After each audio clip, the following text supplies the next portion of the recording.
বিশ্ব রাজনীতির পালে খুব দ্রুত পরিবর্তনের হাওয়া বইছে। রাজনীতির দাবার ছকেও খুব দ্রুতই চালের পরিবর্তন হচ্ছে, এতটাই দ্রুত যে বিশ্বজুড়ে ক্ষমতার হিসেব নিকেশ আর মিলছে না সহজে। চোখ রাখা যাক সাম্প্রতিক যুক্তরাষ্ট্র ইরান যুদ্ধে। খুব সহজ সমীকরণ ছিল এখানে। বিশ্বমোড়ল যুক্তরাষ্ট্রের চাপের মুখে ইরানের মতো রাষ্ট্রের নিঃশর্ত আত্মসমর্পণ, যেমনটা আমরা দেখেছি ভেনেজুয়েলার ক্ষেত্রে। কিন্তু এক্ষেত্রে তা হয়নি।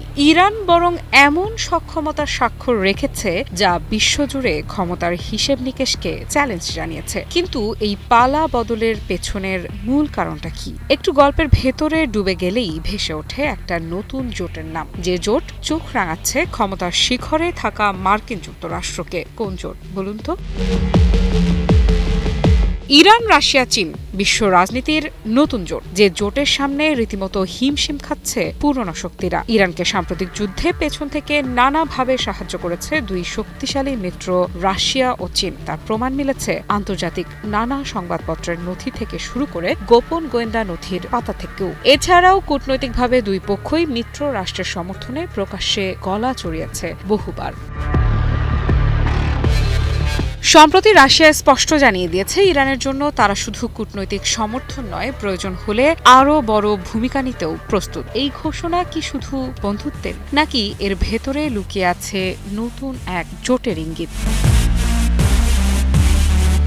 রাশিয়ার পররাষ্ট্রমন্ত্রী সের্গেই ল্যাভরভ যুক্তরাষ্ট্রকে সরাসরি যৌক্তিক হওয়ার আহ্বান জানিয়েছেন, বিশেষ করে ইরানের ইউরেনিয়াম ইস্যুতে। তিনি পরিষ্কার করে বলেছেন, IAEA কখনোই বলেনি যে ইরান সামরিক উদ্দেশ্যে ইউরেনিয়াম সমৃদ্ধ করছে। অর্থাৎ এতদিন ধরে যে অভিযোগকে কেন্দ্র করে মধ্যপ্রাচ্যে উত্তেজনা, তার ভিত্তি প্রশ্নবিদ্ধ করে দিয়েছে মস্কো। বহু বছর ধরে যুক্তরাষ্ট্র দাবি করে আসছে ইরান গোপনে পারমাণবিক অস্ত্র তৈরির পথে এগোচ্ছে, আর এখন রাশিয়া সেই বিতর্কে সরাসরি ইরানের পাশে দাঁড়িয়ে দিয়েছে নতুন মাত্রা। তবে শুধু রাশিয়া নয়, এই সমীকরণে রয়েছে আরেকটি বড় নাম, চীন।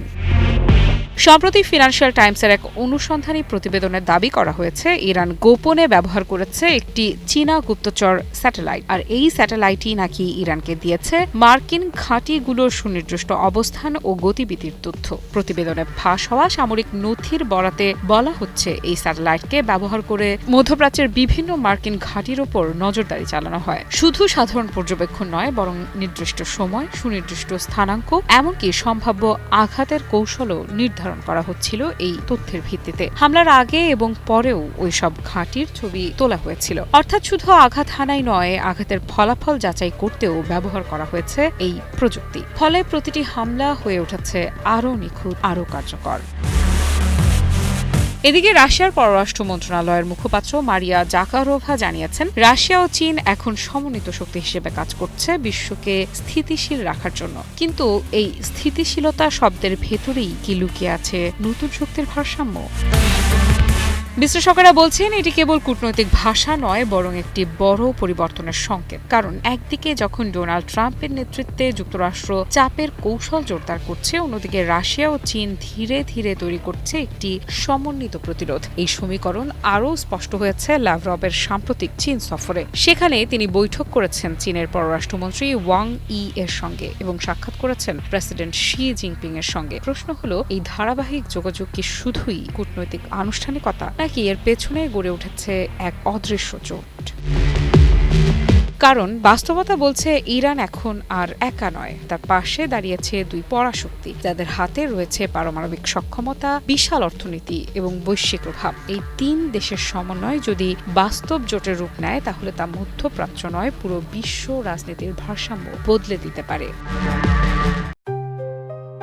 JBS holdings limited. বিশ্লেষকদের মতে বিশ্ব এখন একক আধিপত্য থেকে সরে গিয়ে বহুমেরু বাস্তবতার দিকে এগোচ্ছে, যেখানে একদিকে যুক্তরাষ্ট্র, অন্যদিকে রাশিয়া, চীন, ইরান ঘিরে তৈরি হচ্ছে নতুন শক্তির শক্তিশালী জোট।